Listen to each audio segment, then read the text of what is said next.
আসসালামু আলাইকুম। সবাই আমার ভিডিওটা দেখছেন। আমি একটা এক্সপিরিয়েন্স শেয়ার করব আপনাদের সাথে, যারা ইয়ামাহা বাইকার্স লাভার্স আছেন তাদের গ্যাদারতে। আমার মিটারটা দেখতে পাচ্ছেন, দুই দাগ তেলের মিটারে দুই দাগ আছে। সেক্ষেত্রে আপনি কি বুঝবেন? আপনি বুঝবেন যে আমার তেল আছে। এখন আমি একটা বড় সমস্যার সম্মুখীন হয়েছি কিছুক্ষণ আগে।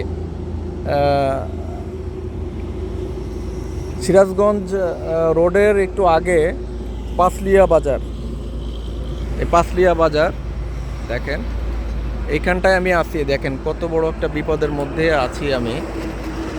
ওভারব্রিজের উপরে দিয়ে যখন নামতেছি, হঠাৎ করে আমার গাড়ির স্টার্টটা বন্ধ হয়ে যায়।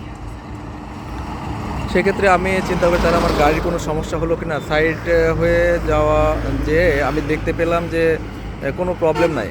হ্যাঁ, প্রবলেম নাই। এখন মিটারে তেলের মিটারে দেখলাম তেল আছে দুই দাগ। সেক্ষেত্রে আমি কি বুঝতে পারি? এটা একটা বড় একটা ফ্যাক্ট আমি মনে করি ইয়ামাহার বাইকার্সের থেকে। সবাইকে সতর্ক করে দেই যে দুই দাগ থাকা সত্ত্বেও আপনারা ভাববেন না যে আপনার ট্যাঙ্কিতে তেল আছে। তারপরে আমি একটা সার্ভিসিং ইঞ্জিনিয়ারের কাছে ফোন দিই, ইয়ামাহা সার্ভিস সেন্টারে আমি ফোন দিই। ইয়ামাহা সার্ভিস সেন্টারে ফোন দেওয়ার পরে উনি আমাকে যেটা বলে যে আধা ঘন্টা লেট করেন, সাইড হয়ে দাঁড়ান, আপনার গাড়িটা স্টার্ট হবে।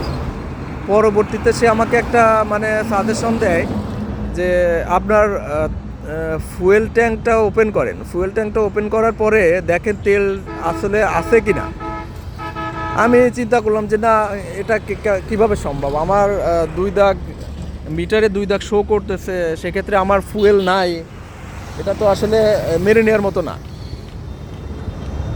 যাই হোক, আমি ওনাকে ধমক দিই এক প্রকার, যে আমার তেলের দাগ শো করতেছে কিন্তু তেল নাই, এটা তো আমি মেনে নিতে পারতেছি না। তারপর সে বললো যে তেলের ট্যাঙ্কিটা খুলেন, দেখেন তেলটা আছে কি না। আমি তেলের ট্যাঙ্কিটা খুলে দেখি, আপনাদের একটু দেখাই। আসলে ভিডিওতে ওইভাবে দেখা যাবে না। তেলের ট্যাঙ্কিটা খুলে দেখি ফুল ফাঁকা। আসলে ওইভাবে দেখাইতে পারতেছি না, আলোর স্বল্পতা।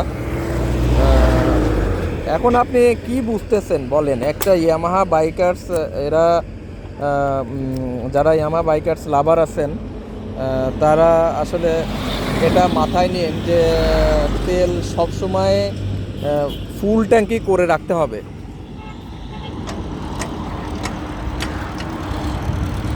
এটা আমার গাড়ি। যাই হোক, এখন আমি আমার পাশে একটা রিটেলারকে আমি ফোন দিয়েছিলাম। আমি এখানে চাকরি করি। রিটেলারকে ফোন দিয়েছিলাম যে ভাই, আমি একটু বিপদের মধ্যে আছি, বড় গাড়ি ঠেলে নিয়ে যাওয়াও অনেক কষ্টকর ব্যাপার। আমাকে যদি 2 লিটার তেল এনে দিতেন। উনি পরবর্তীতে ঠিক আছে, আমি 2 লিটার তেল দিয়ে কাউকে পাঠিয়ে দিচ্ছি। এখন তার অপেক্ষায় আছি আর কি। আপনারা এরকম বিপদে যেন না পড়েন, সেদিকে খেয়াল রাখবেন। এগুলো আমার ভিডিওটা শেষ করছি। আসসালামু আলাইকুম।